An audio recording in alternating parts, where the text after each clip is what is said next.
to handle Deontay Wilder's power. Malik Scott even said he thinks it's going to end in 3 to 4 rounds in devastating fashion. What do you make of people? Hold on. As a matter of fact, yes, we'll do it like that. We'll do it like this, so we do it like that. We'll do it like this, so we do it like that. Un momento, mommy, slow your tempo. Let's get this thing correct. Don't want any kind of issues. Yes. You're in tune to the Raphael Dawkins Combat Radio. And we're going straight in. But I'm looking for something. Hold on. Okay. Which one how are we gonna do this? How are we gonna do this? First and foremost, hello and welcome, one and all. Let me see what's going on here.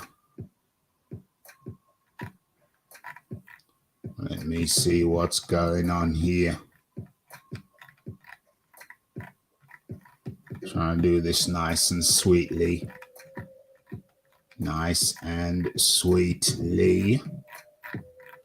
Okay. So, let me come out of that. Yeah. Let's do it like this. Let's do it like that. Okay. Let's get the volume up high. Readjust the position.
Okay.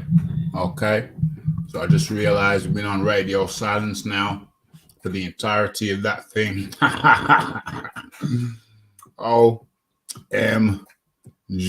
Been on radio silence for the entirety of that chisel. That's okay, because we go again.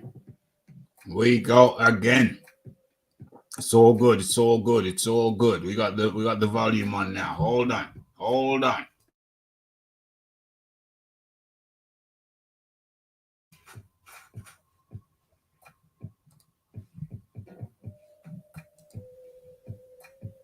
You're not going to be able to handle Deontay Wilder's power. Malik Scott even said he thinks it's going to end in 3 to 4 rounds in devastating fashion. What do you make of people sort of over or underestimating you? No, I watched him. I watched, no disrespect to Washington, but today I analysed what Malik said about Derek Chisora and the fight he brought over to fight Chisora versus what he actually done. And I realised that talk is cheap. People talk a lot, but they don't always deliver in terms like he said he's going to knock Chisora out. So I just realised, Malik is entitled to say what he believes and what he feels, but doing it is another thing. So Malik isn't Wilder either. Malik is his coach, so Malik can't do what he believes for Wilder. Wilder has to do it. And remember, this is a game of chess. I'm going to take away what Wilder's best attributes are. I'm not going to stand there with my chin in the air and say, hey, man, I'm going to nullify him. So good luck to him. It'll be a challenge. It'll be very challenging for him, for sure.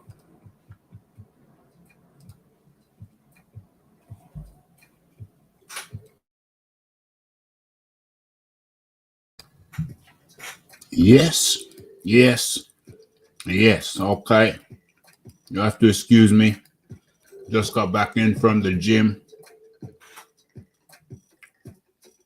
Rushing around, set this live up. Going to do a live on Saturday. I want to get it done, get it in. Whilst we're all relatively nice and fresh. And yeah, you know what the title is. Is Joshua ready for Wilder, based on the Helenius KO. Okay, that's what we're going to be talking about. And that's primarily what we're talking about. We're talking about the performance of Anthony Joshua yesterday. And so we're going to get into it. And as a matter of fact, rat-tat-tat-tat, let me do the sound check. Let me make sure everything is smooth and copper set. And a matter of fact, let me just pin that right there.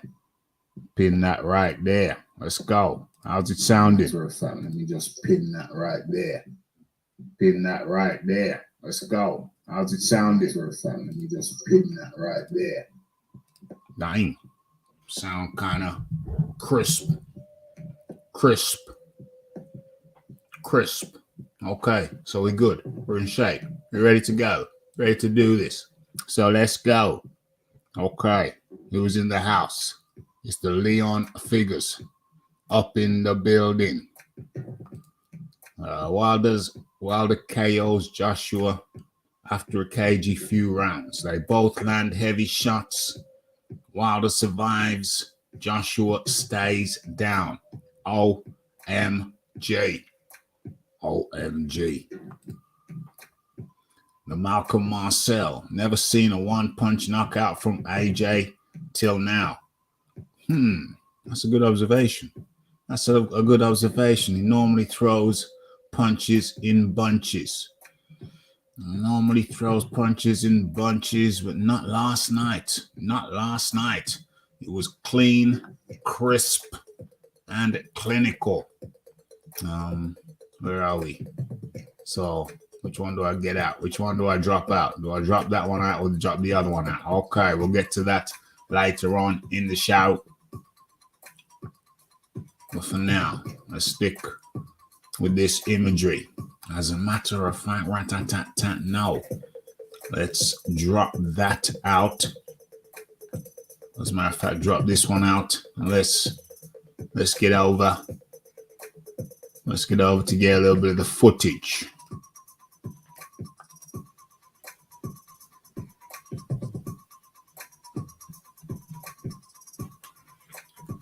Let's have a look. Is that not true? Yeah, let's bring that up.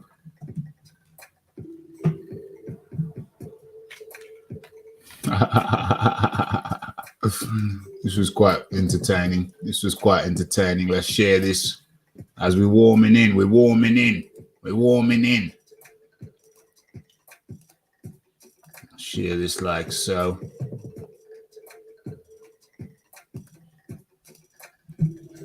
Okay. All right, let's go. Let's do this. And I see craft. Whoever is showing me high level stuff, I commend that. But I don't watch boxing. Whoa! Whoa! Yes, AJ, fucking hell.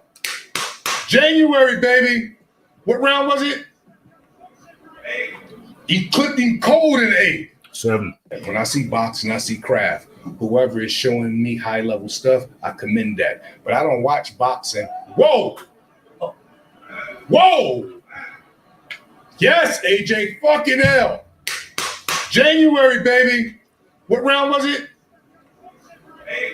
He clipped him cold in 8. 7. When I Okay.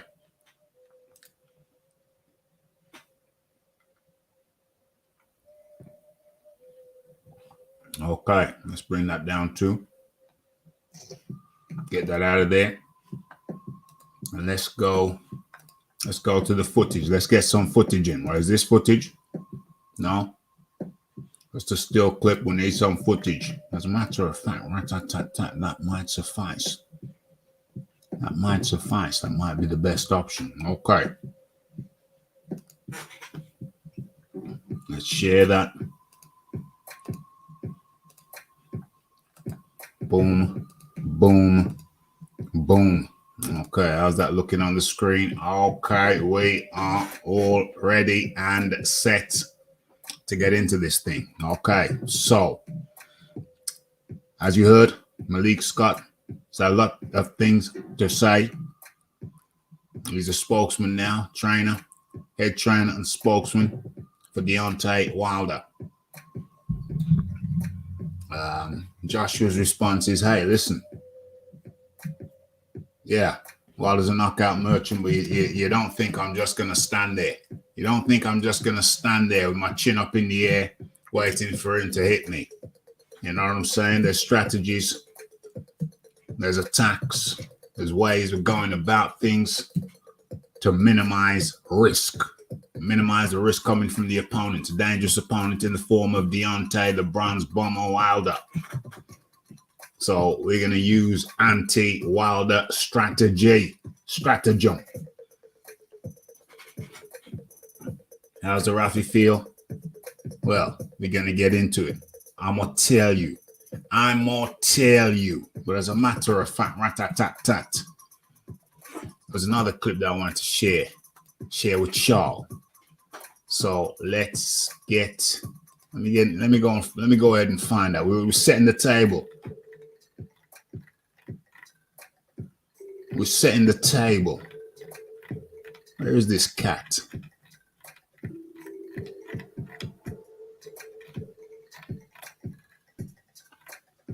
Well, I'm gonna have to search for him like this.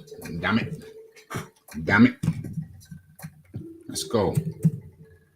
Ha. The Rafi's getting good at this shizzle. Really didn't take that long.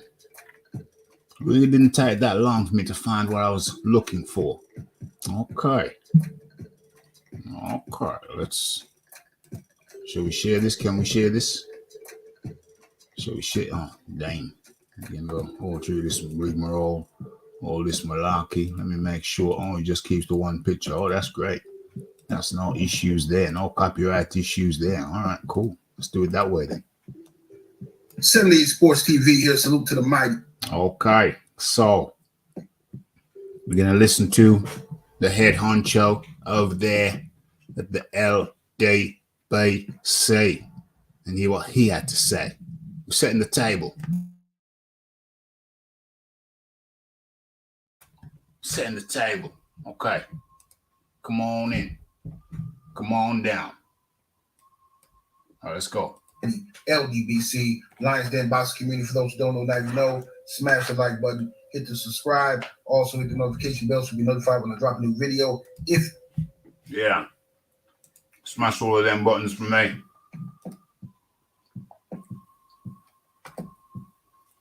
Smash all of them buttons for me.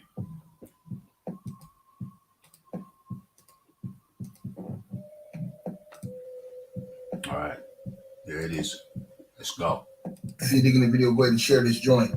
All right, y'all. I'm gonna play some audio footage for you guys, and you tell me what you guys think about Anthony Joshua. Because in the ring, first of all, in the ring, before he even said what I'm about to play, in the ring after the fight, the one of the announcers or guys who interviewing him was trying to ask Joshua about fighting Deontay Wilder, and Joshua didn't want to commit to it. Joshua was trying to get out of the ring and talking about his back hurt and all kind of weird stuff, but just weird energy. And this is not the first. 78's talking about weird energy. I wish we could have a conversation. I wish that he and I could have a conversation, because when it comes down to weird energy, Mr. LDBC, there ain't no weird energy. There ain't no guy with weird energy, arguably, than your guy, the Bronze Bomber Wilder.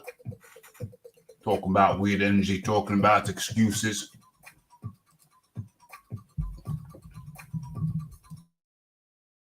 Your guy wrote the book. Your guy wrote the book. So what you talking about, weird energy? We know. I mean, I did a video on it, damn it. That Prince Khalid of Skills Challenge, Saudi Arabia, was in the house.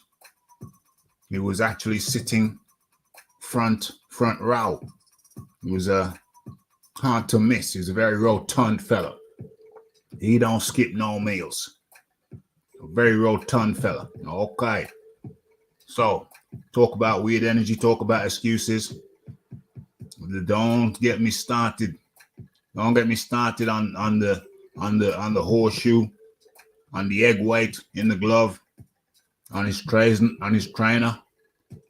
I was in Mark Breland poisoning him, on the referee being drunk. Don't get me started. But anyway, carry on. This has happened with Joshua after his fights. Like, he just refuses to try to build a Deontay Wilder clash, and his fans have made excuses for years for this and try to flip it on Deontay Wilder. But the truth is all on video footage, man. And we know when Joshua stopped talking about Wilder.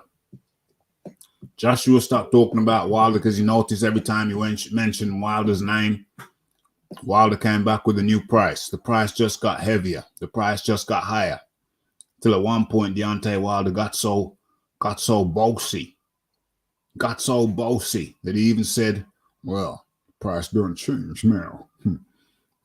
I want 60-40 in my favor.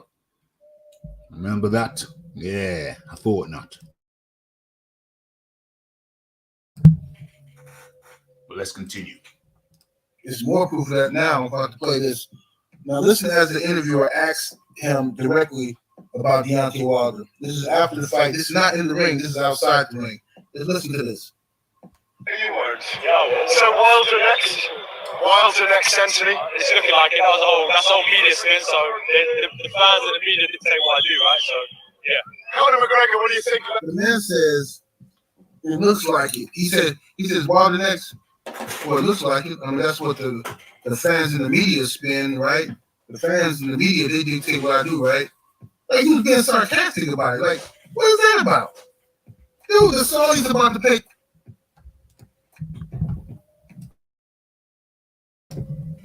You really want me to tell you what that's about? That's about when Joshua talks. It's like you LDBC, say Wilder, windmills spinners, you windmill spinners. Try to spin everything he says. So you know what? He said he ain't gonna say nothing. Prince Khalid was sitting there ringside, yeah, sitting there ringside. You understand that, yeah? It's very simple. It's very easy. It's not hard to understand. You're sitting ringside. What do you think he's there for? Just to make up the numbers because there was a spare seat? First of all, he takes up 2 seats. Yeah? He's there to do business. Eddie Hearn done told you. And if you play your cards right over there at the PBC, you will be blessed. You know what I mean? You heard? You will be blessed. So let's continue with 78.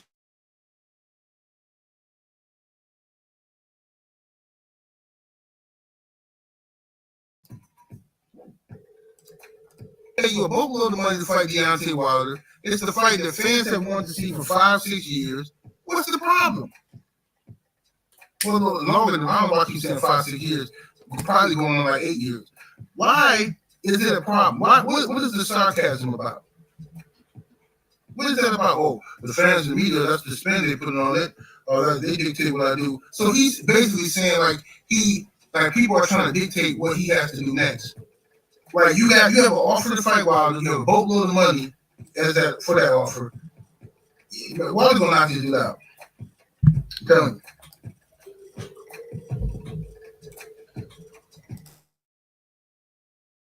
Wilder go and knock this dude out based on what? Hey, I may agree, I may disagree. We're gonna get into it. But based on what? Because Prince Khalid is there. You know Prince Khalid is there, right? Did you watch it? Did you even purchase it? Do you have the zone? Did you actually watch the fight or just the highlights?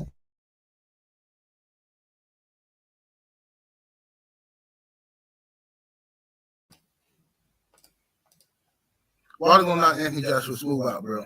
You know what I'm saying? Joshua just fought Robert Helenius. Robert Helenius was the last opponent of Deontay Wilder last October. Deontay Wilder put Robert Helenius to sleep in the first round. It took Anthony Joshua 7 rounds to get rid of him. You know, Joshua still was doing his normal, Well, let's talk about that, shall we? Let's talk about that. Took Anthony Joshua 7 rounds to get rid of him. That is actually true. That is actually correct. That is factually correct. But let's bear in mind that Robert Helenius learned from his past mistake. He learned from his error. He wanted to catch Deontay Wilder cold, get in there, get upon him real quick, and do a number on him.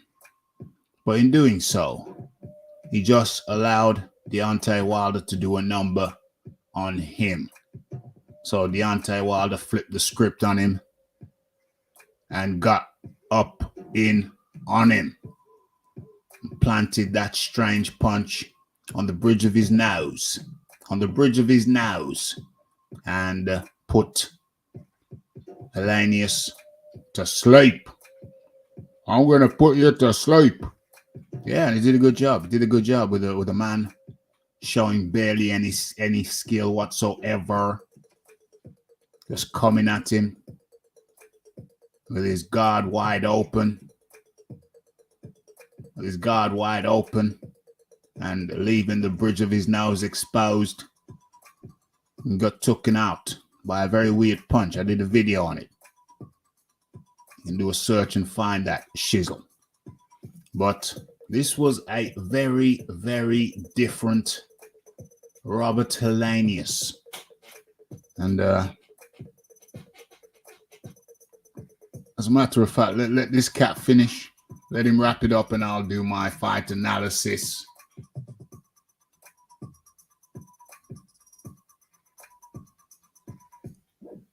Chidi Uguri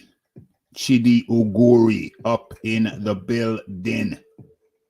How you doing, my friend? Good to have you up in here. Okay, let us continue.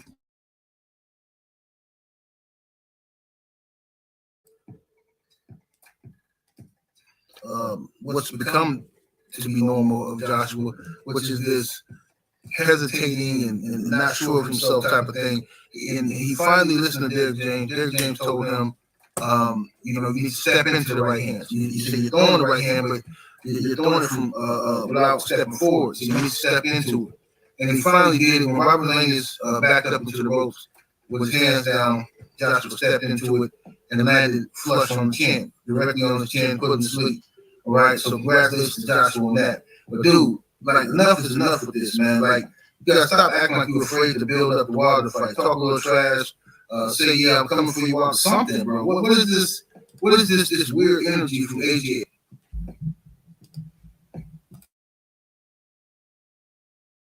Like I said before, in the past when Joshua has built up the fight, he was always coming.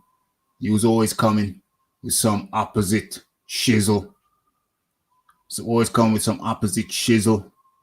So Joshua, some time ago, stop really talking about the cat. You're always coming with some excuses, some cockamamie excuses, some straight up BS, some straight garbage. So you ain't building up the fight. You build up the fight.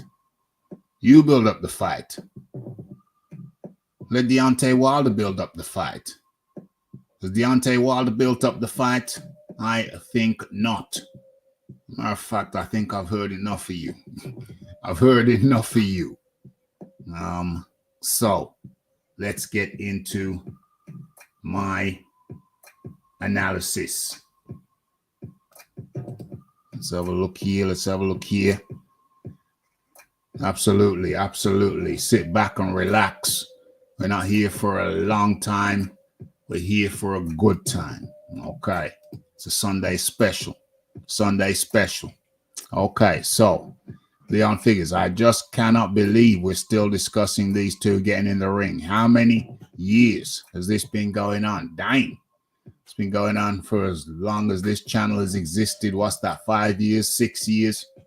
Yeah, easily. Easily. As a matter of fact, rat-tat-tat-tat, I'm pretty sure it was around the time of the first fight. Around the time of the first fight with Luke Fury. What year was that? Luke. Actually, call him Tyson, don't they? Let's go Tyson. Tyson Fury.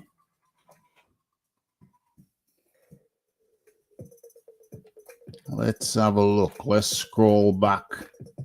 Let's go back in time. Okay, so it was after Christian Hamer. It was after Luke fought.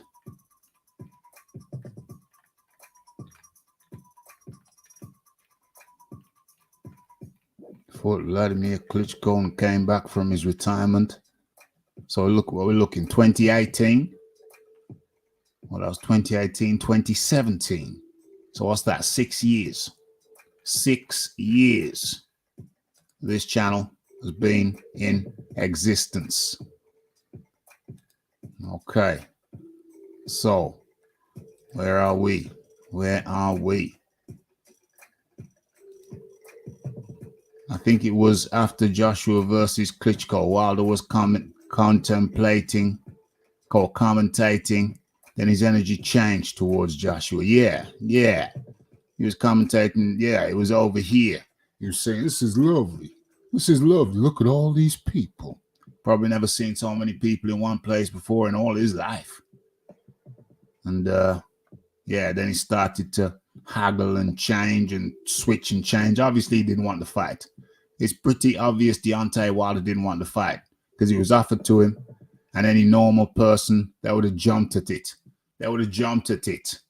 With the rematch, you would have jumped at it. So I ain't got no more time for listening to 78's foolishness, because it's pretty clear that Deontay Wilder didn't want the fight and made every excuse in the world. So why should Joshua be a mug and keep building a fight that Deontay Wilder didn't want? Makes absolutely no sense. That's why he stopped doing it, obviously. Okay. Where we at? Wilder will duck. Wilder will always duck. Well, looks like he's changed. He went over to Saudi. I think the issue with Wilder was that he had a He had his O. His O was intact. His O ring was intact. But once Luke got up in there and got the draw, while his O was still intact. But then come the rematch when he took one hell of an hellacious beating. And his O ring got broken. Then he held out. Still didn't want the Joshua fight. He held out. And then eventually he got Fury in the ring again. Thought he'd make it 1-1 with a draw. And then they'd probably have another fight after that. Them guys were intent on fighting each other over and over again, probably till the end of their careers. But that got scuppered when Fury put another ass beating on the Bronze Bomber. And even then, he didn't show much of an appetite to fight Joshua. It was only when Joshua started going over to Saudi Arabia and Deontay Wilder heard about the numbers, the money that could be obtained. Only then did Deontay Wilder say, oh gosh, okay, come on now, let's make the money. My O-ring is already broken, snapped. My O-ring is snapped a couple of times. I ain't a virgin no more. Let's go and get some of that Joshua money. Oh yeah, and in the meantime, Joshua had lost to Ruiz. So them cats were probably seeing him as tantamount, close to invincible. Joshua had lost to Ruiz, and so I said, oh, even then they still weren't over the moon. It's only when Joshua lost a couple of times to Alexander Usyk, the Ukrainian dancer, that they finally got up the courage to say, yeah, come on, let's do it. Let's get some of that Saudi money. And it's only of late that Wilder has built up the courage. Wilder switched to a jealous person. He certainly did, but maybe he was always that way. He's just, some people, they're jealous, they keep it hidden. Switched? Well, he's always jealous. Immediately after he left England, he was happy. And then that turned to jealousy when he realized that he wasn't going to be 50-50. Who had he ever given 50-50 to up until that point? Why the hell would a unified champion give a one-belt champion 50-50?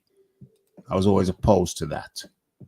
Wilder has had enough of having his money spoon-fed to him in drips by Heyman. Now he's on getting paid instantly. I think he was too loyal to Heyman's plan. Well, Heyman's plan worked for him for a long time. It worked for him. Kept him as a champion, because if he was boxing out there in the open market, I don't think he'd have been a champion as long as he was. Look at his weak defenses. Says he had 10 defenses. There were 10 weak defenses for the most part. So without Wilder's plan, Wilder may have become a champion, but he would not have remained a champion without the Heyman protection plan.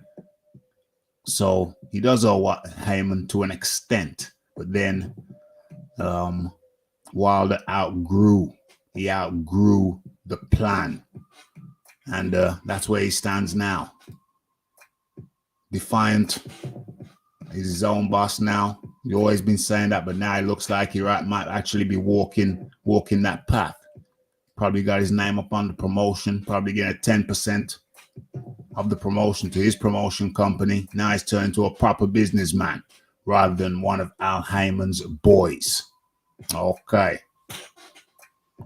So, what am I saying? Let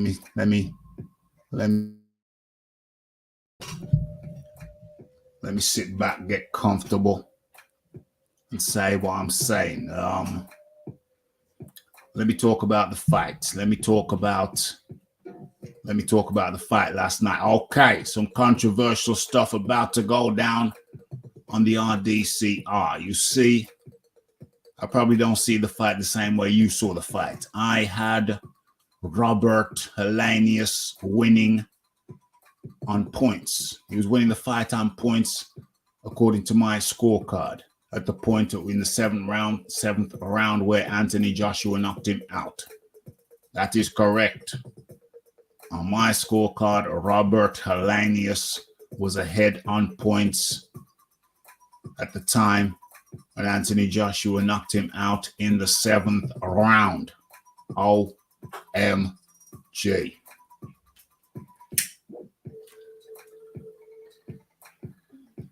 What do I think about Joshua's performance? I have misgivings. But of course, we have to acknowledge that this is only his second fight under the tutelage of Derek James. I once heard a trainer that it takes 3 fights before you really start to properly see what's being taught.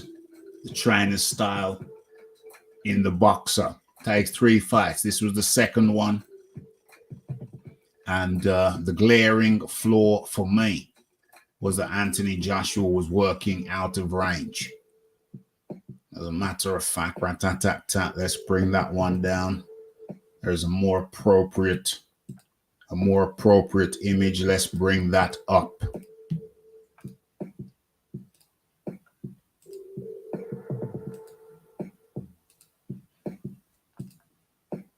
Okay, so Anthony Joshua was consistently working out of range. I've only watched the fight once. I should watch it back. I will watch it back after this show.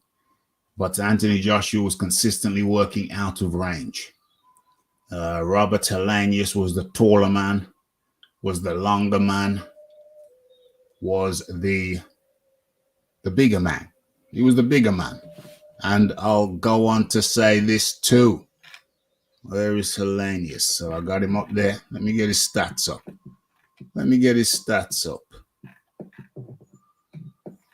Robert Helenius. Let's get his stats up. Okay, what's it say? Says he's 6'6.5". Fine. He's got a 79-inch reach. Okay, let's have a look at Joshua. 6'6". He's got a what? 82-inch reach. 82-inch reach versus a 79-inch reach. Dang. I ain't saying that's wrong, but that didn't look the case to me last night. Last night it seemed like Helenius had a significant reach advantage over Joshua. But, well, yeah, because when Joshua was out of range, Helenius was catching Joshua. And let's get it right. There was Joshua was getting marked up from the 3rd round. From the 3rd round, Joshua had a little mouse, some little markings under his right eye. Helenius was clean-faced at that stage. And then, what was it, by around the 5th round? Was it the 4th or 5th round? I think it was the 4th round when Joshua bloodied Helenius' nose, 4th or 5th. But then you look on the next round, Helenius had returned the compliment and bloodied Joshua's nose. So Joshua looked more marked up than Helenius. And it leads me to ask the question, why was Joshua getting so touched? Has there been any other fight that Joshua won where he was as touched as much as in this fight? I don't know, maybe we'd have to go back to as far as the Vladimir Klitschko fight. But it is a question, and it is a concern. Why was Joshua getting touched so much? And bear in mind, he wasn't in range. He wasn't in his range. But he was getting touched by the longer Helenius. Now I'm going to go a step further. Helenius was boxing beautifully. He was countering beautifully. They had a very, very simple plan. It was a very, very simple plan. and that was to counter Anthony Joshua. And let me go deeper before I bring John Dealey in. Joshua, the simple thing that he had to do was step in. But he went back to his corner. I haven't heard the replay yet, but I've heard it said that he's saying that he can't land the right hand. He can't land the right hand. He was saying to Derek James. Derek James said, well, you gotta step in. You gotta step in. Now, the first time he stepped in properly, we saw what happened. He detonated a left hook. It was kind of straight there, but I seem to recall it being a left hook.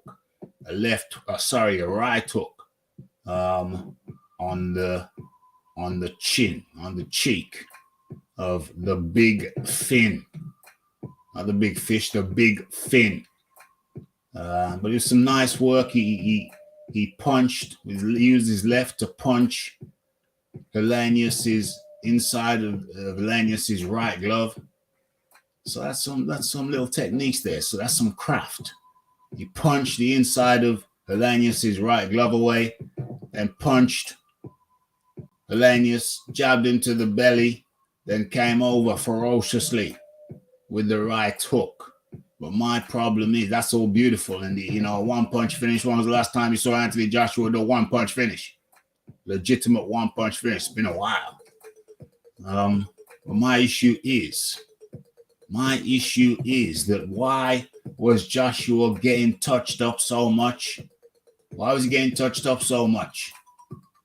We said that McCracken wasn't teaching him defense. Why was he getting so touched up so much? He's improved his trainer. Surely he should be getting touched less. What the hell's going on? And let's take it all the way back. Let's take it all the way back from the time he was walking in the ring.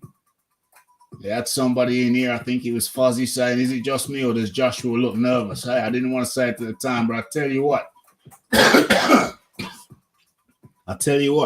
He had his gum shield out like he did over in New York, chewing on his gum shield. I thought, oh no, put your gum shield in your mouth, man. Don't start that palaver all over again. And he looked tense, tight. And that's understandable because he's not just thinking about the fight, he's thinking about the repercussions. That's what I'm saying. I think he was thinking about the repercussions of not doing well. And he looked tense and tight before the fight. And he was boxing tense and tight too, in my humble opinion. He was boxing tense and tight. And he was getting hit more than he needed to be. Robert Helenius was up on the scorecards, on my scorecard. By the time Joshua knocked him out in the 7th, it was not looking good. And so, if you ask me, they had David Hay. It was Addy. Addy was interviewing them. They had David Hay in the studio. They had Tony Bellew in the studio, and they had some little fella. I forgot his name. And they said today, Addy said, well, your final words, one word answer. Is Joshua ready for Wilder? And Hay started to say a sentence. And then Addy cut him off, said, no, just one word.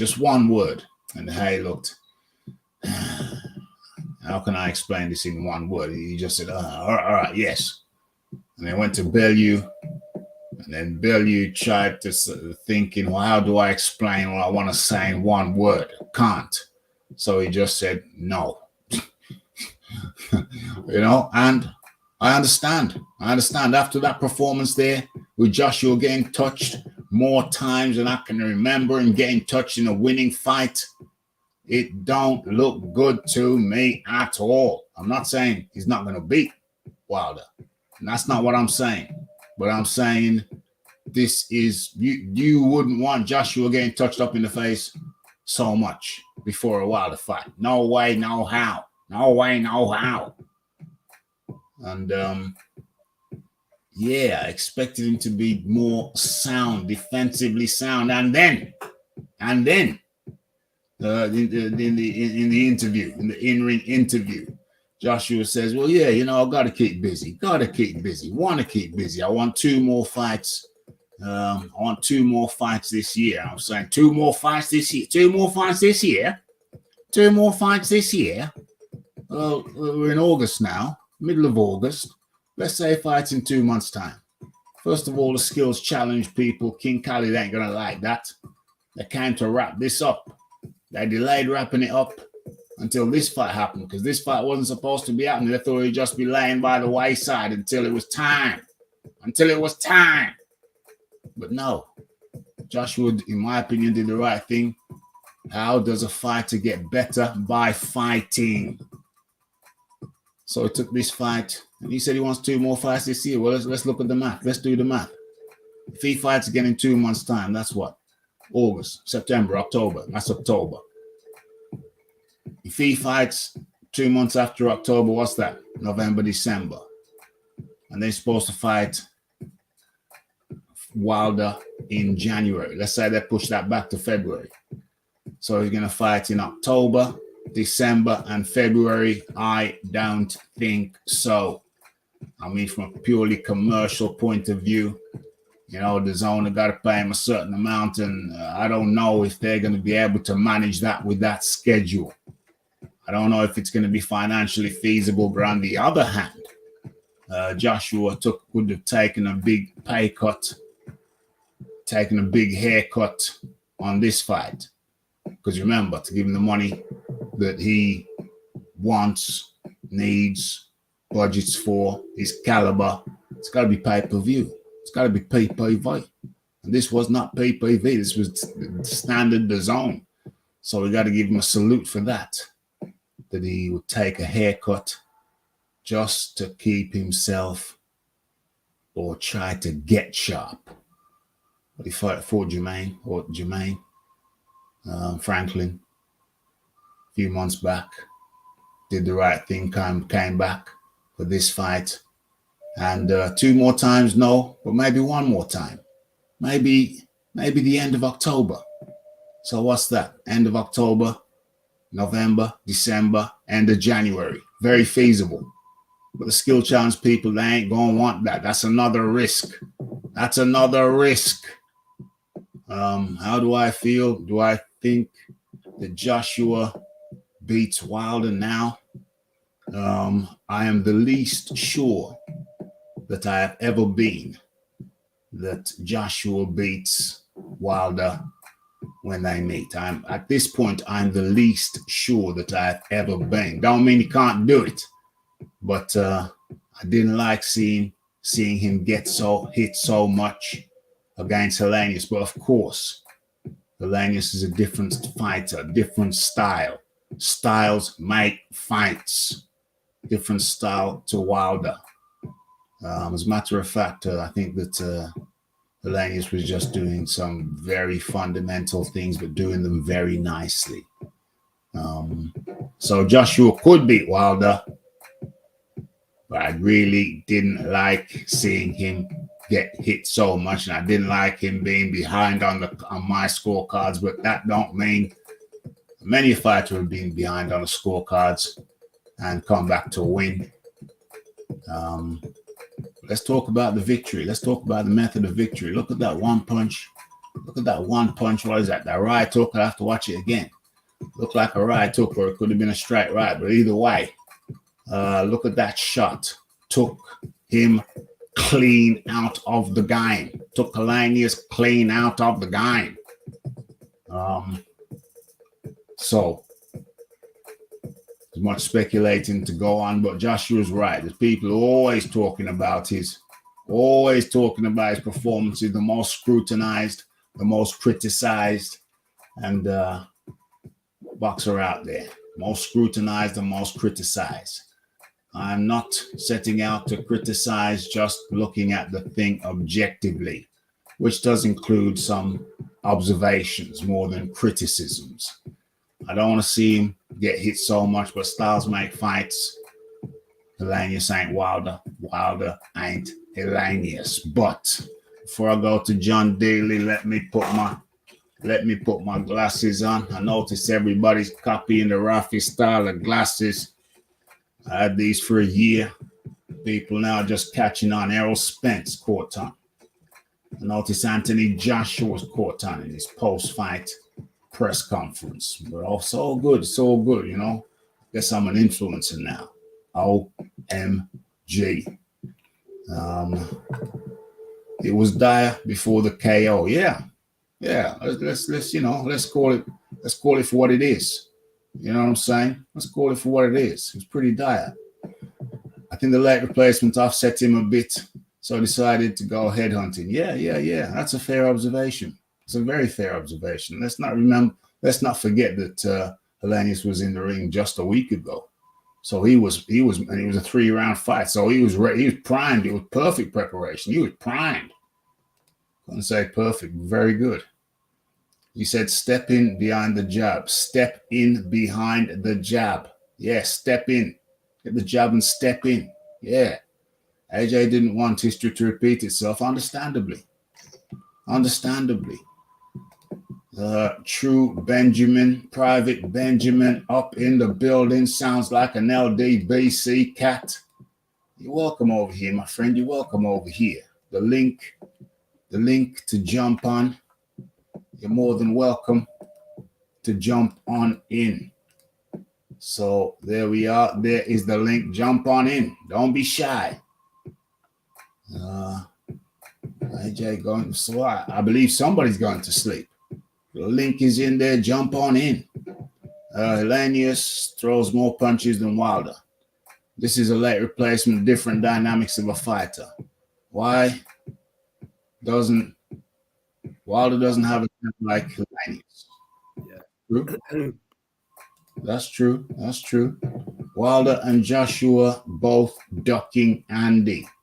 Andy ducked Wilder, and Andy wants Joshua again, but Andy is just a big fat pudding who can punch. I saw him got dropped by Areola. He declined to fight Wilder. Let him fight Wilder. There's no such thing as a free lunch. Well, he got a free lunch first time around. Then he started acting like the A side. We're on the A side now. In the second fight, acting like a petulant child. And no more handouts for Ruiz. Now let him earn it. Let him fight people.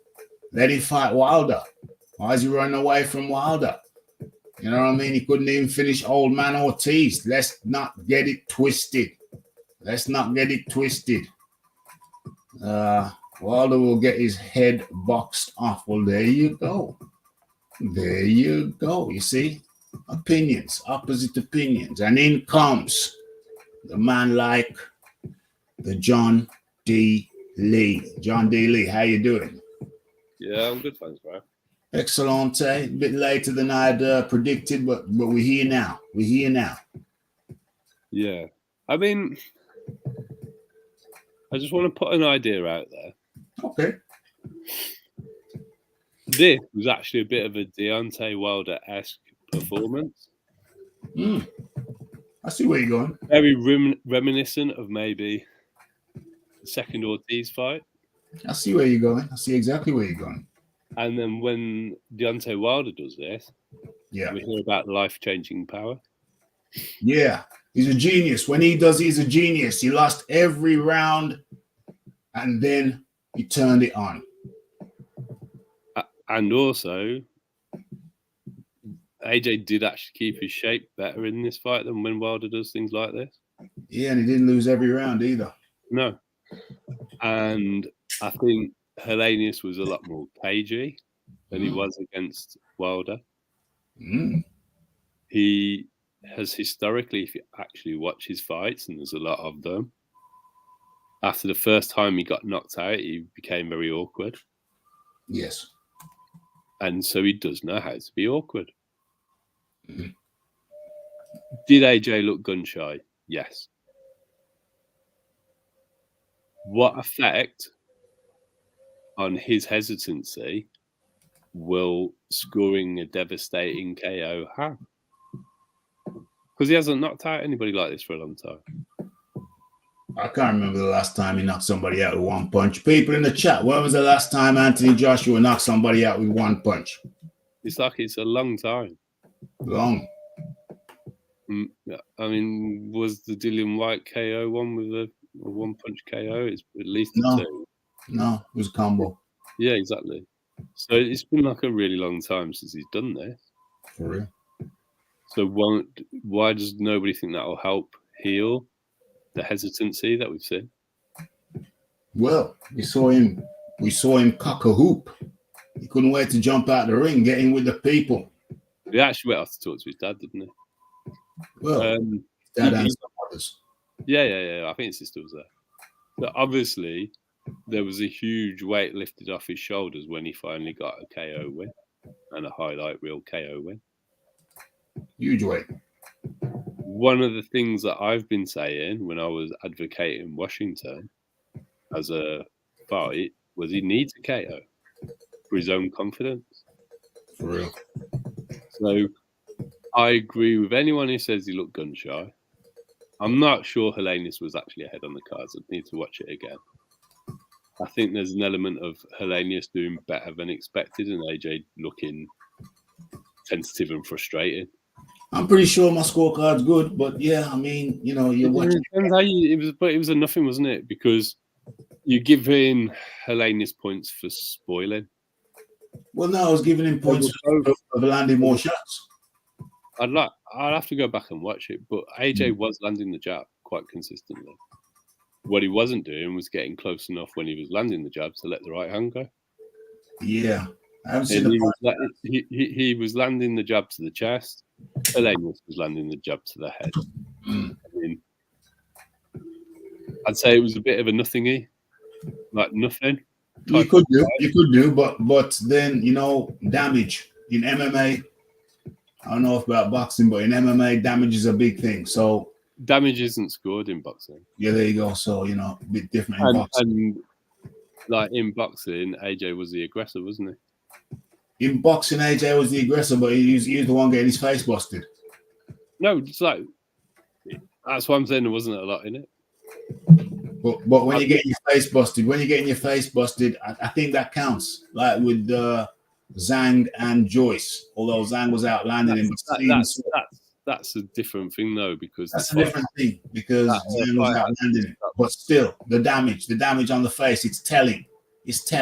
And I think when all other things are equal, let me put it this way: when all other things are equal, damage, I think the damage or the perception of damage counts.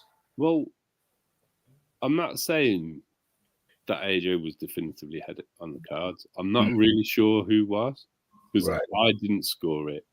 I was emotionally frustrated at AJ's performance.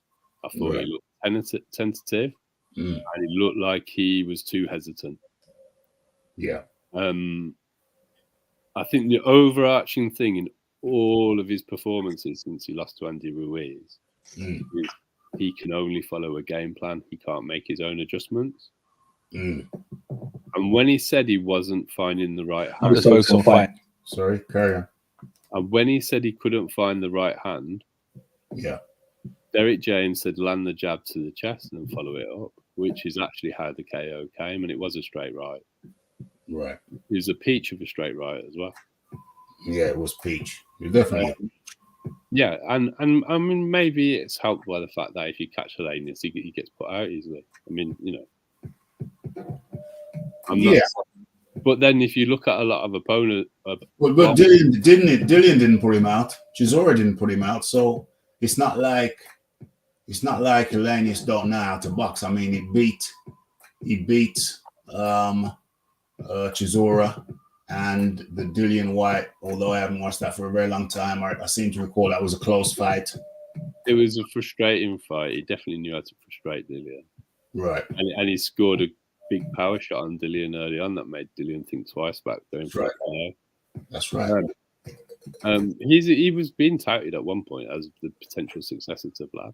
He's a Nordic nightmare. He was supposed to be. He was gonna come over, rowing a Viking boat all by his Todd, all on his Jack Jones, and take over. That's what they thought. So, I mean, to me, I'm not just going to go off the damage, because in boxing, some people bleed and cut more easily than others, even when they're winning a fight. AJ was pushing the action, not very effectively, and in a very tentative way. But in my opinion, Helenius was being extremely negative and doing well with a counter jab. Yeah. Which is fine, but that made it awkward to fight him. And it was a very different approach to the one he took against Wilder, where he's just going all guns blazing with his hands down by his waist, and then he gets caught in the corner. It was a kamikaze effort. Yeah, exactly. So it was always going to take someone a while to break him down. I think it took AJ too long to break him down. I think he was definitely nervous. I think there's lots of reasons why he was nervous. It's a late replacement. It's deja vu. In the build-up to the Andy Ruiz late replacement, all anybody talked to him about was what's going to happen when he fights Wilder. And that's all that happened this week. The whole thing was like history repeating itself, apart from the outcome. He's also trained for a shorter fighter who throws hooks. He hasn't fought a tall fighter since he fought Vlad. He's always been the taller fighter. But my real thing that I see as a big limitation with AJ is he cannot make adjustments during a fight. He can execute a game plan. So I've seen him effectively execute game plans, and I've seen him fail to execute game plans. But no, I don't even know he failed to execute it. Use the wrong game plan against Usyk is what I saw. Yeah. So since Andy Ruiz, he has religiously stuck to the game plan. And I think that's the biggest area where his confidence has been shaken, to be honest. I think the sort of defensive tactics you would use against Dillian are not the ones you would train to fight Helenius. And maybe that's why he got touched up so much. But he did get hit quite a bit against Franklin as well. Yeah, he did. He had a busted nose and various other things. Did he ever busted? Does his nose bleed against Franklin? Yeah. From early. Oh. I don't know if he's got something wrong with his nose since. Yeah, he's got something wrong with his nose. We know that. Ever since the Takam headbutt. Yeah, exactly. So maybe he just bleeds easy now. Yeah, he's a bleeder now. Yeah, but that isn't really going to matter against Deontay Wilder, because Deontay Wilder will not beat you through accumulation, will he? For real. The two question marks for me with all of this is, if Wilder had put in a performance like this, everybody would just be talking about his life-changing power. One of the criticisms Anthony Joshua's always had is he hasn't got one-punch power. When we look at the people that Wilder's actually put to sleep like this, they've also all been knocked out before as well. Yeah. And a lot of the people he does knock out get up to their feet. Yeah. Washington got up to his feet. Even Brazil got up to his feet. Yeah. And beat the count. We got waved off. And I'm not saying he shouldn't have been. Ortiz got to his feet from all of his knockouts. The two knockouts that he lost. I'm not saying there shouldn't have been knockouts. Haupas was stopped on his feet. Spilka was a complete total out cold, but he's been put out cold by people who don't hit hard, like Bryant Jennings. So, does Wilder really hit as hard as advertised? We don't really know, but when you look at it, he didn't knock out Stiverne, he didn't knock out Fury. They're the best fighters that he's fought. He knocked out Ortiz, but we've covered Ortiz's resume so many times. Yeah. And what's Joshua going to look like now that he's actually got this fucking... It's like he's faced his demon. He's fucking got over the hump. He's actually knocked someone out. Yeah. Is that going to boost his confidence? Well, that will boost his confidence. And we know that, he knows what he's got to work on. He's got to work on not getting hit, getting slicker with the head movement. I don't really think head movement's the way to beat Deontay Wilder. No, but that's got to be a component.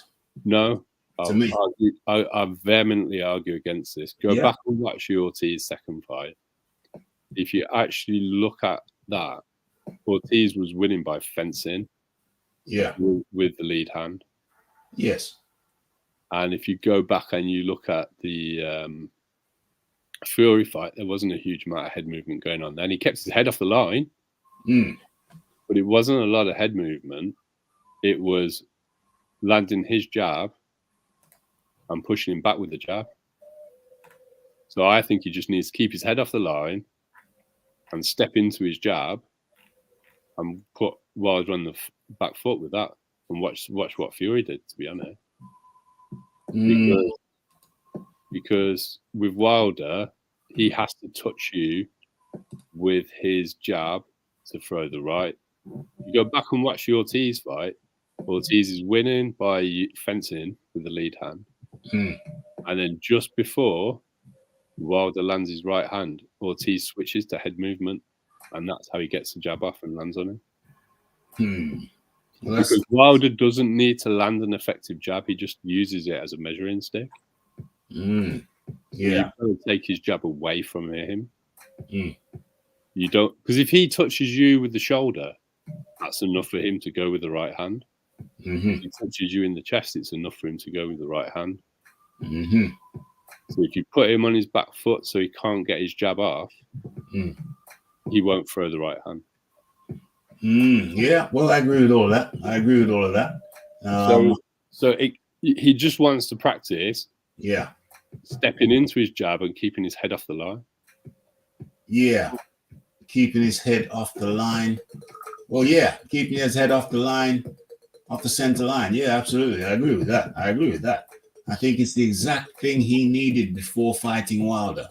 Just worried about how AJ reacts to Wilder's right hand when it lands. Well, what I'm saying is this. Regardless of Wilder, AJ needs head movement anyway.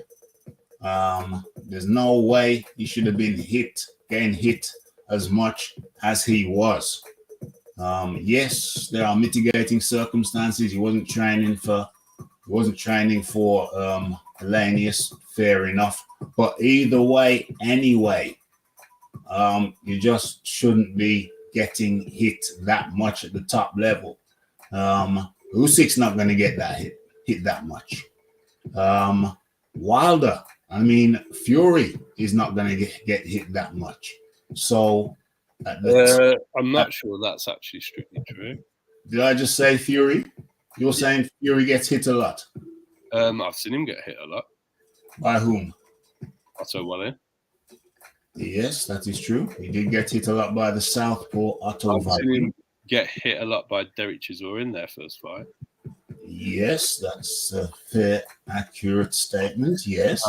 And a lot of the time that he's not got hit, he's stayed on his back foot out of range. Okay. Against Wilder, he got hit a lot, particularly in the last fight. Yes. He got hit a lot by Wilder in that second fight. A lot. Yeah. In the second fight. You mean the third fight? Yeah, I'm in the third fight, second fight. Yeah, cool. Yeah, that's all good, but regardless, Usyk is the standard bearer now. He ain't getting hit a lot.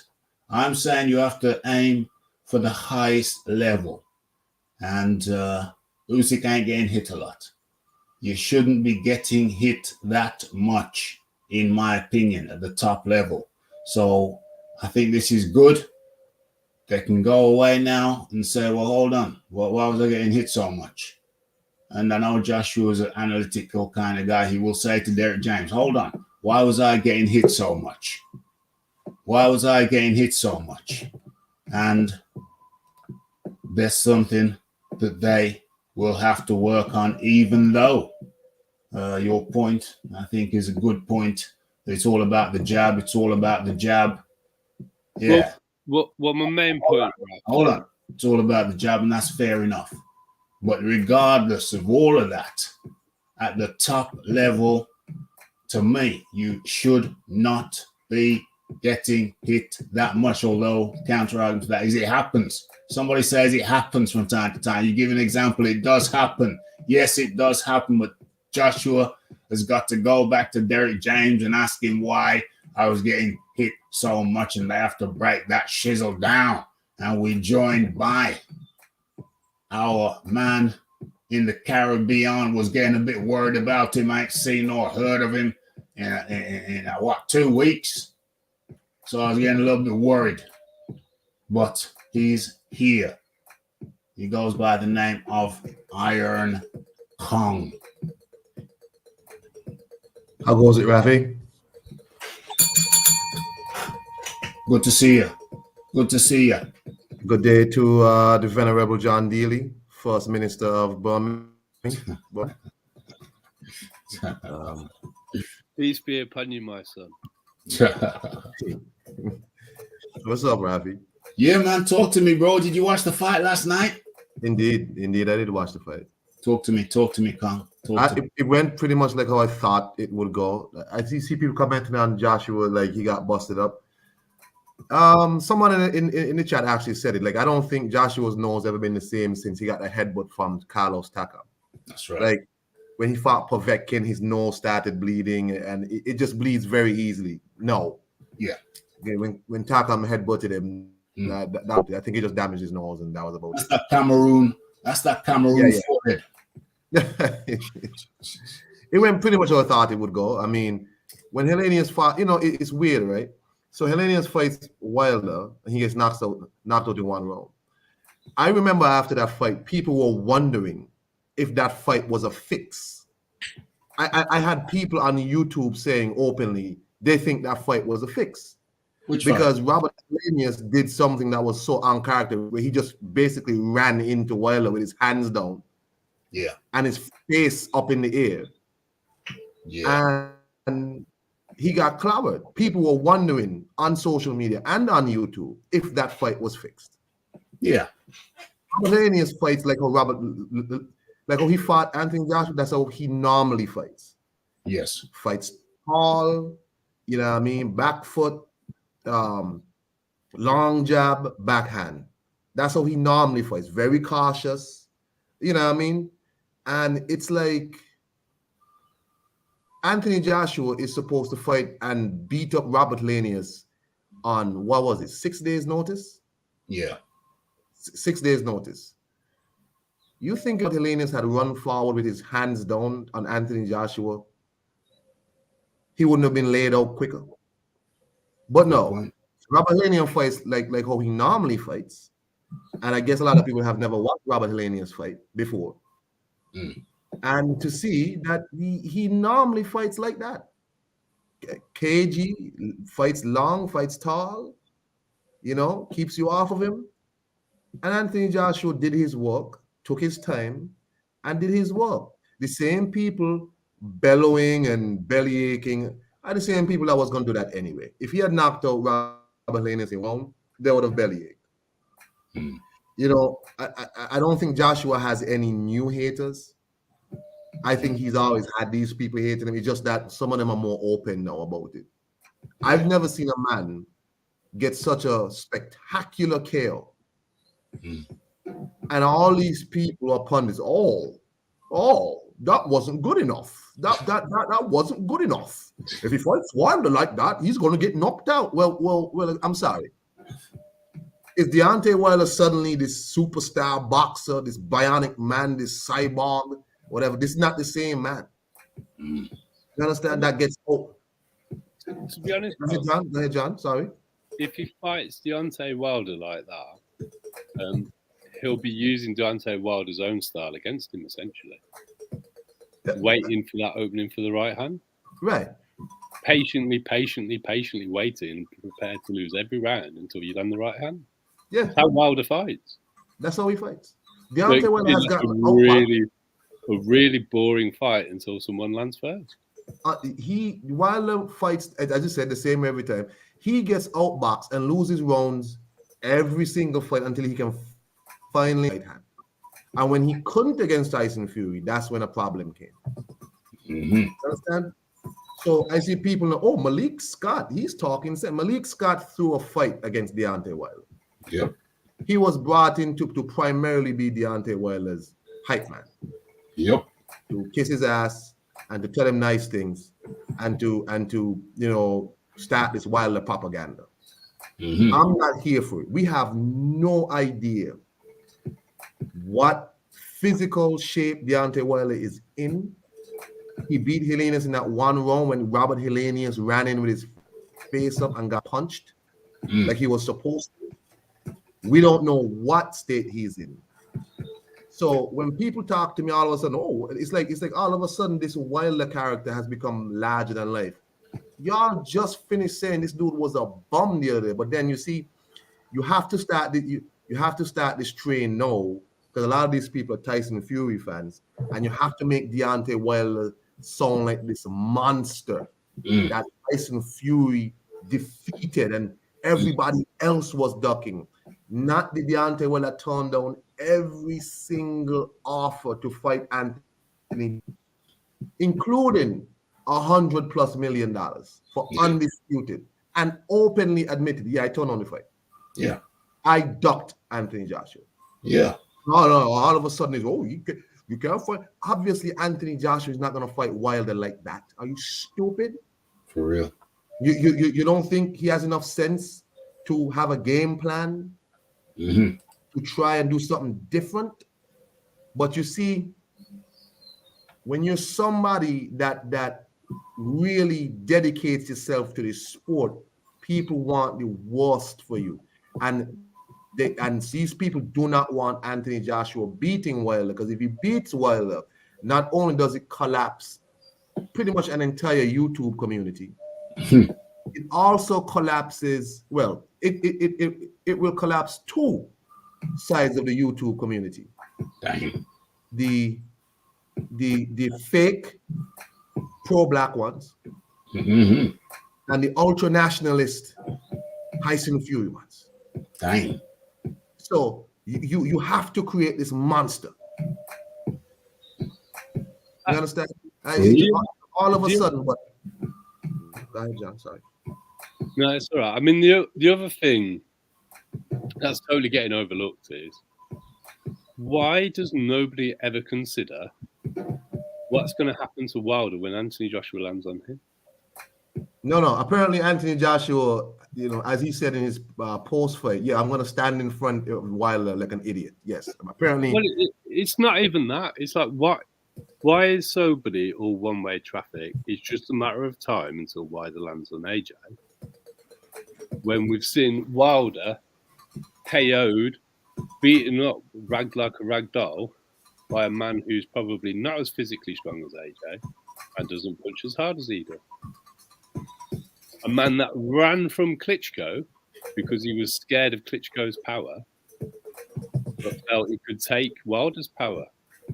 And that's Tyson Fury. And yet AJ is the man that took Klitschko's power, got up and went on to knock him out. Yeah. Like, but apparently, John, Anthony Joshua is just some scrub. It's just disappointing. Well, not really disappointing. It is disappointing because you expect better from some people. I'm not here to tell you Deontay Wilder can't knock out Anthony Joshua.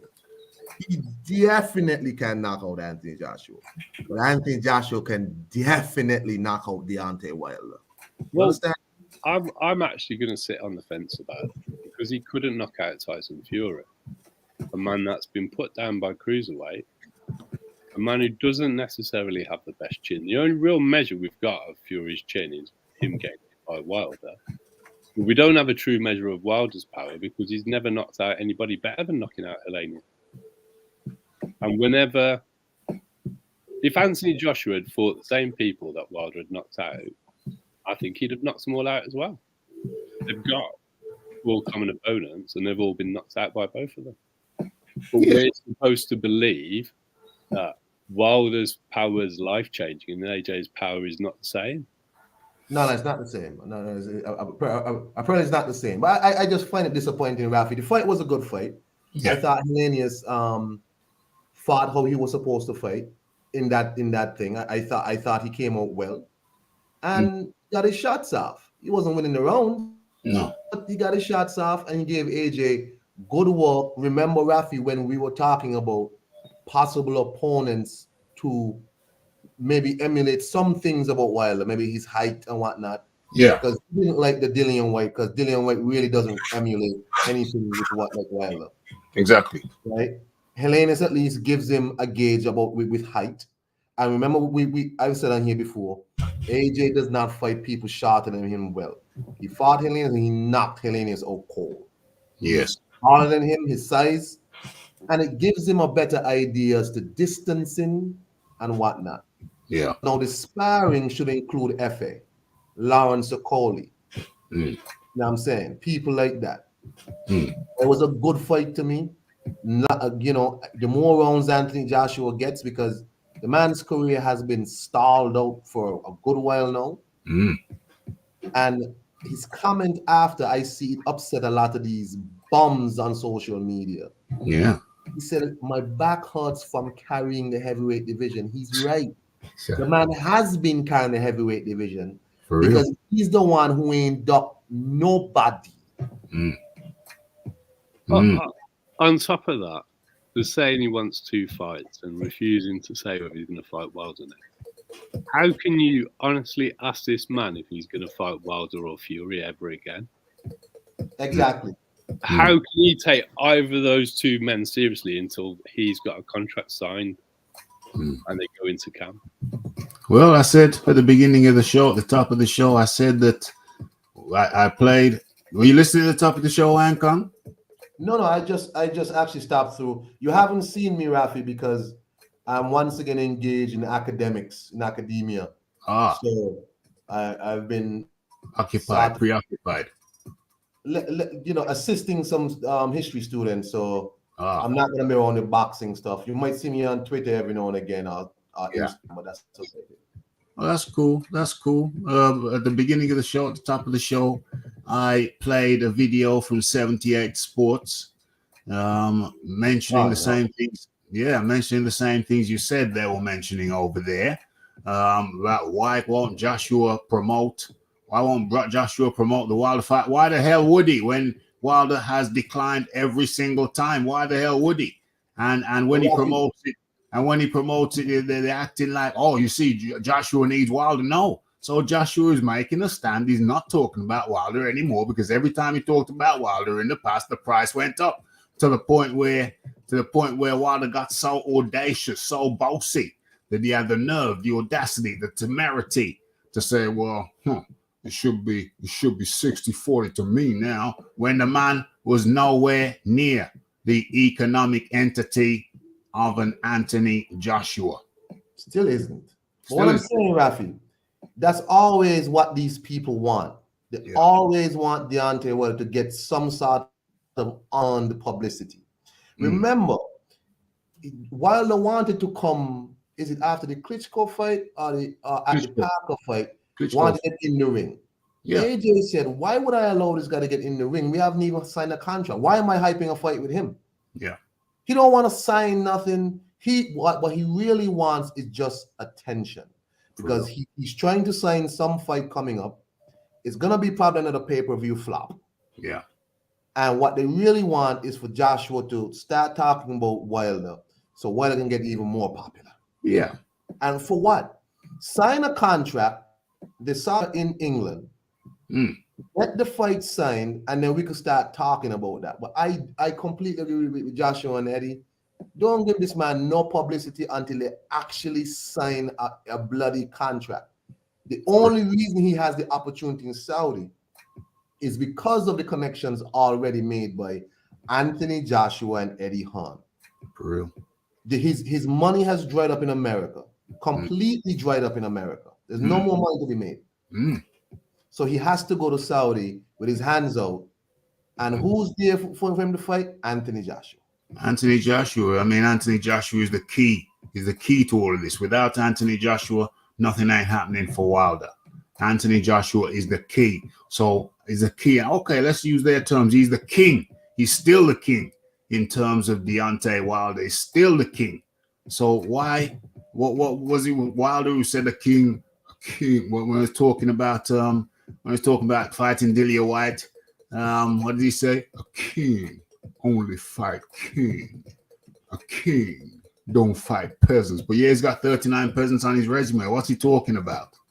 What's he talking about? Why should Anthony Joshua be hyping up a fight with Deontay Wilder when Deontay Wilder is the pauper, if we want to use those terms, the pauper in this, the peasant in this equation? That's right. You heard what I said. I'm talking to the El Bay Massive.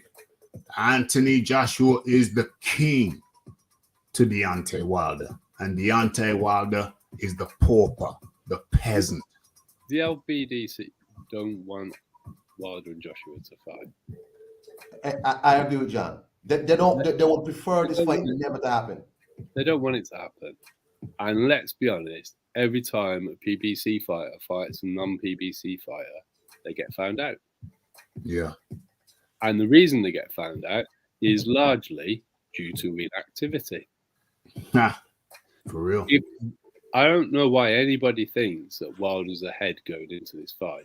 He got splattered twice by Fury and beat Helenius in a round in their last few fights. Prior to that, he's knocked out a load of bums. So what are we actually talking about? He failed to knock out Stavern. He failed to knock out Tyson Fury. But we're supposed to believe that Tyson Fury's got this amazing chin, and yet Nevin Pikage and Steve Cunningham can put him on the deck. We're supposed to believe that Tyson Fury is this elusive guy that can never be touched. But his face busted open by Wallace, touched up a lot against Wilder in their last fight. Yep, that's true. And also, Tyson Fury doesn't really use his head movement for defensive maneuvers. He uses his footwork for that. And I think his legs are sharp, and that's why he gets hit, and that's why he comes forward now. He uses his head as feints to feint him throwing shots, as he did against Klitschko. He stayed out of Klitschko's range with footwork in that fight. So does Anthony Joshua? Is it wise for Anthony Joshua to take another fight between now and February?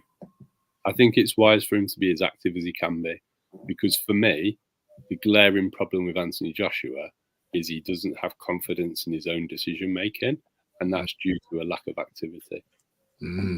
Iron Kong, is Anthony Joshua wise to take another fight between now and February? I don't know. I think he should do what he wants and not base his decisions on Deontay Wilder. Because this fight was supposed to happen in December, with him and Wilder. December. Yeah. And here we are again. He has to now wait again for Wilder to make a decision on who. I remember when they were saying they want to fight in August, and they were saying Wilder wants to fight. Eddie Hearn was saying, like, well, when is this fight supposed to happen? Because we're supposed to fight in December. Because now you and Ruiz can't make a fight. And it's like, well, I never believed Deontay was going to fight Andy Ruiz. I never did that. You understand? And I'm not sure who he's going to fight. Maybe they pull it out their head and fight Ruiz. I'm not sure why he wouldn't fight Ruiz. Ruiz has not fought in how long now? He's looked terrible in his fights after Anthony Joshua. He looked awful. Yeah. And I'm not sure why he wouldn't fight Andy Ruiz. But when is this fight supposed to happen? So Anthony Joshua should not be basing a role. If he can't get concrete information within the next month or so, because he's probably going to rest now. Yeah. In the next month, after his rest period is up, if he can't get a concrete contract for January, he should not wait for Wilder, because these people will waste his time again. For real.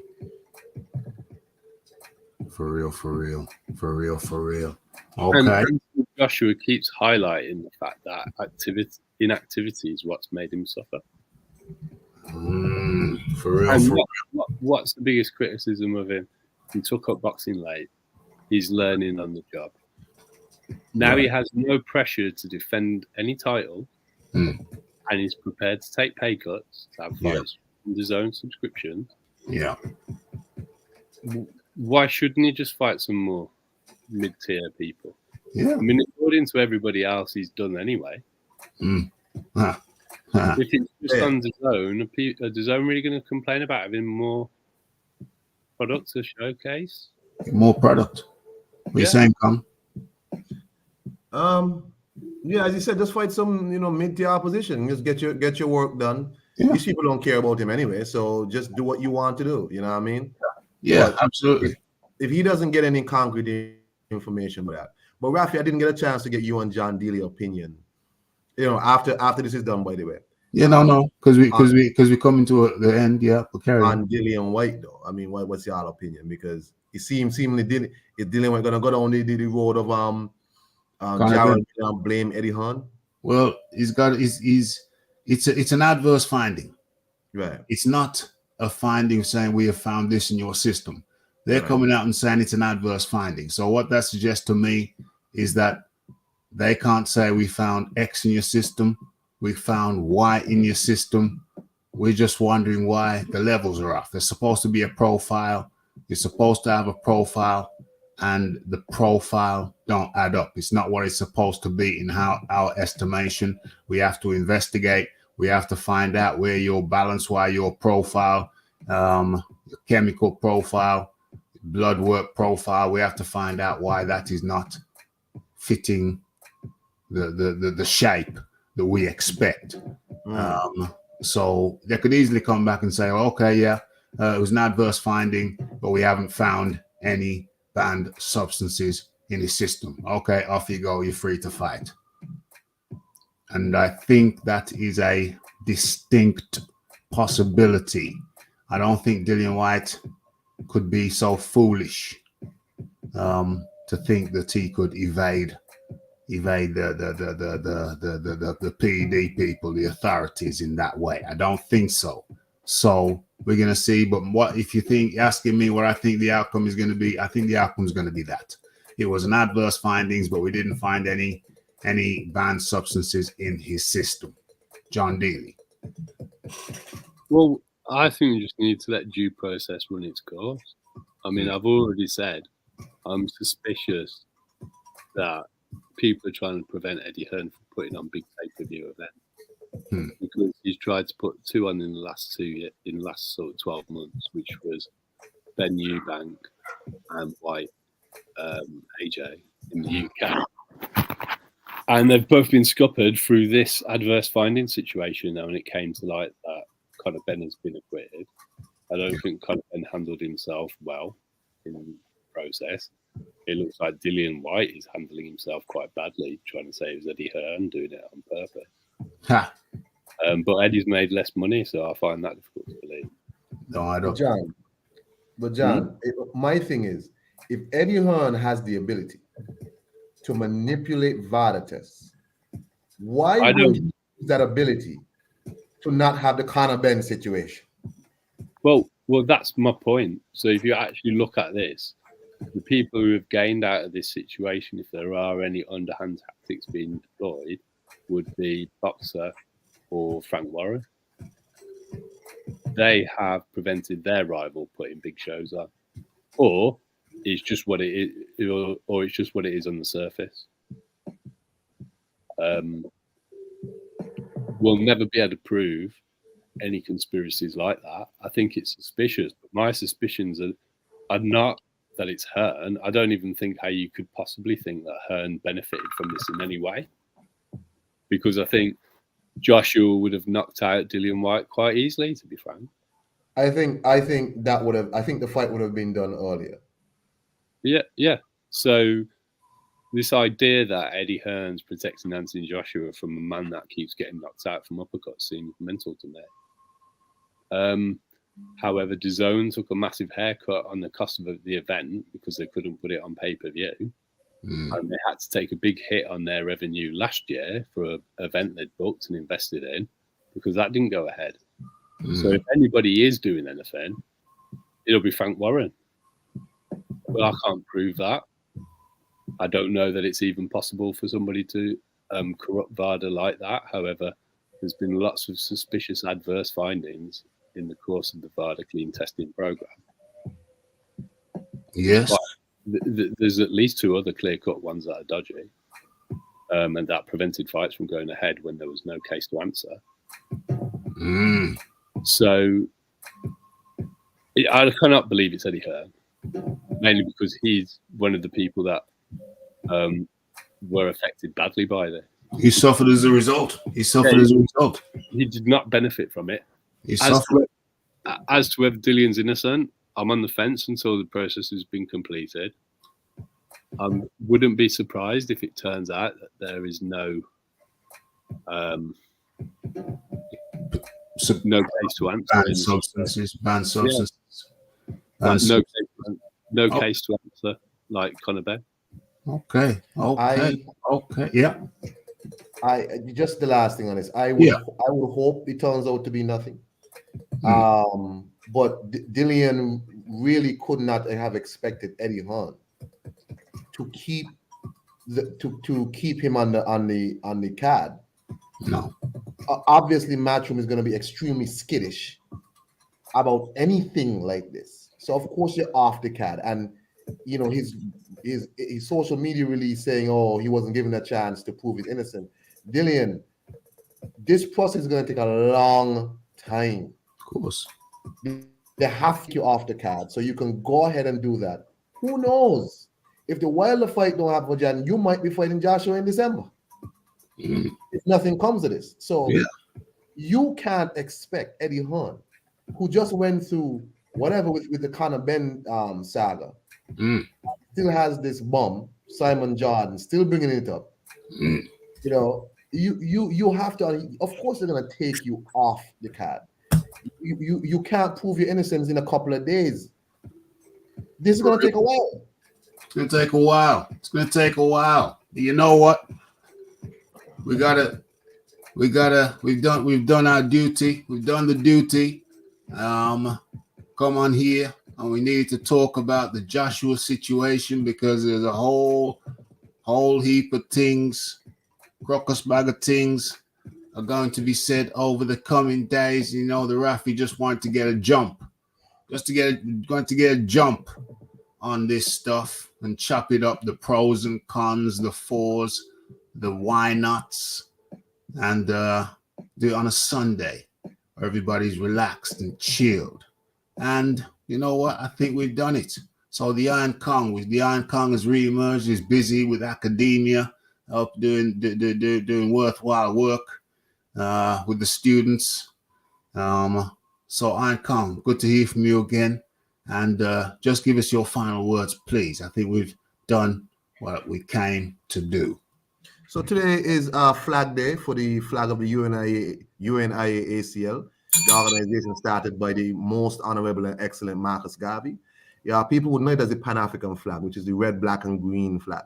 Indeed. That flag was created at the time in 1920, and it was at a time when just up out of enslavement, basically, and black people were finding themselves in the world. Marcus Garvey, the UNIA ACL, still remains the largest black organization the world has ever seen. And he created this flag as a flag that represents all black people across the world, African people across the world. And one of the reasons for that is people have said is because there used to be a song sung by a white supremacist country singer saying, everybody has a flag except the, you know what? Yes. And this flag came about, and Garvey said, well, we have a flag. Here's our flag. This represents us across the world.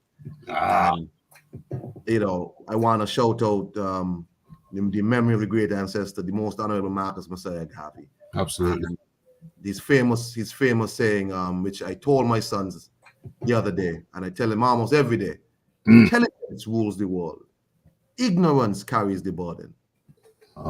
That's it for me, Rafi. 100%. That was the Iron Kong, our man in the Caribbean. John, D. Lee, good to have you on. You had to chop it up nice and early, get ahead of the game. So, final thoughts are: yes, Anthony Joshua looked gun shy. Yes, he looked tentative. However, he got the knockout that I'm sure will boost his confidence. And I also feel that if any other fighter, and in particular Deontay Wilder, had a performance like that, we wouldn't be hearing all this criticism.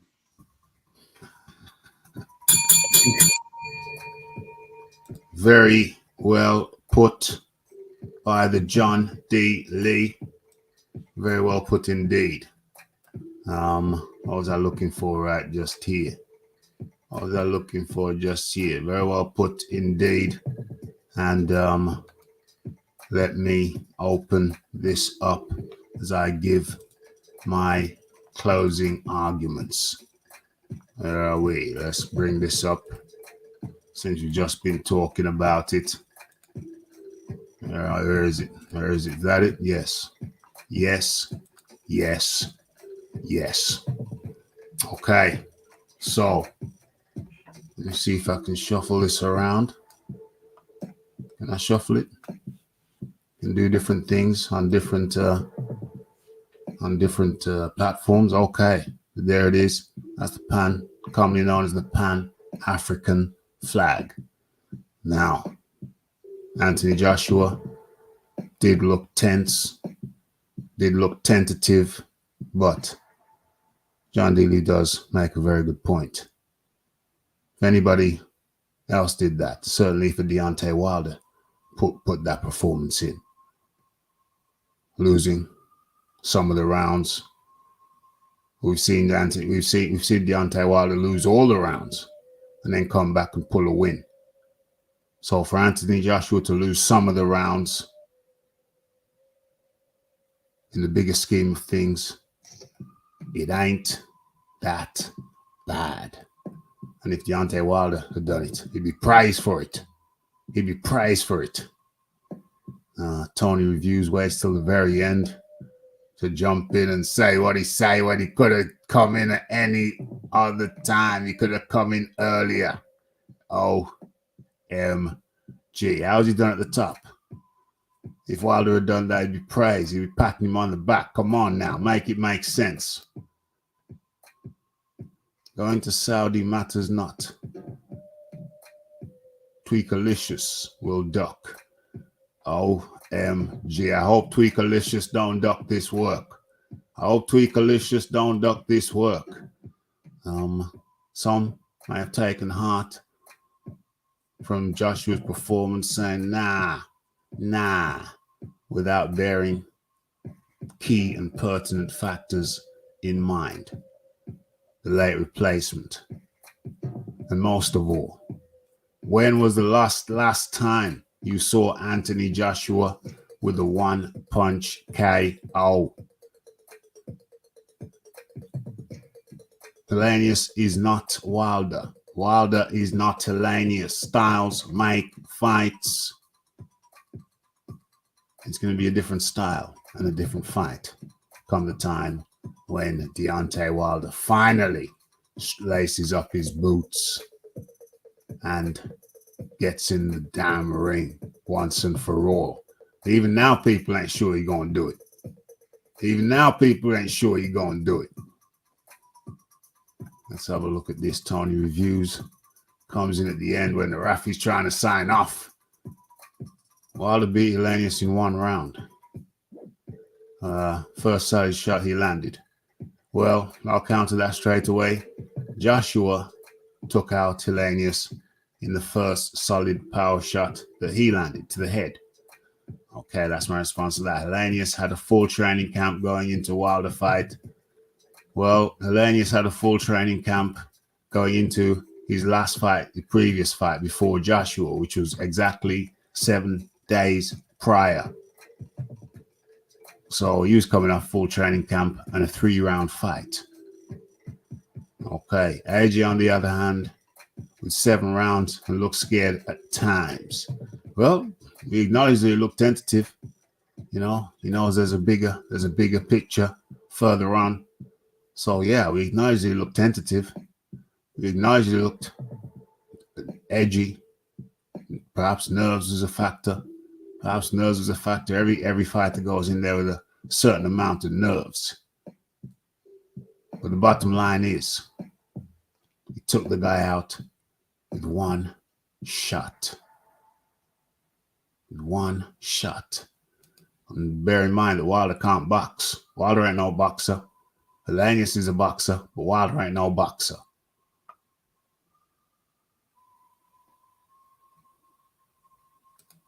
Well, he had a fight 7 days beforehand. He had a fight last Saturday. Not just this Saturday, it was Saturday before. He went on that in good shape. Out of his own mouth, he went into that fight in good shape. And he's maintained good shape. You saw that he was in good shape. You saw that.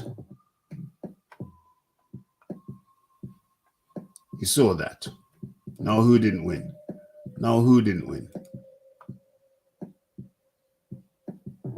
Well, that's all different. He said he came into this fight in good shape because he was in good shape for his previous fight. So I've heard that out of his own mouth. But the key points here is Wilder ain't no boxer. Helenius, decent boxer. Beat Derek Chisora and was in a close fight with Dillian White. And so Wilder ain't no boxer. Don't expect Joshua v. Wilder to look like this fight, because it certainly will not. Remember, two guys were going into this fight on short notice. Okay, so there it is. It's the Raphael Dawkins. It's the Combat Radio. It's the John D. Lee being kind enough to join us. It's the Iron Kong 26 being kind enough to join us. He's got his own channel. And of course, it's me, the proprietor, the Raphael Dawkins Combat Radio. Hit that like button, hit that subscribe button, hit that share button, and we go again on Monday. So Tony Reviews, you're more than welcome to come over. 9 p.m. UK time tomorrow, where we review the weekend's action and we can talk some more. But okay, like, subscribe, comment, share, and we are out. Blessed.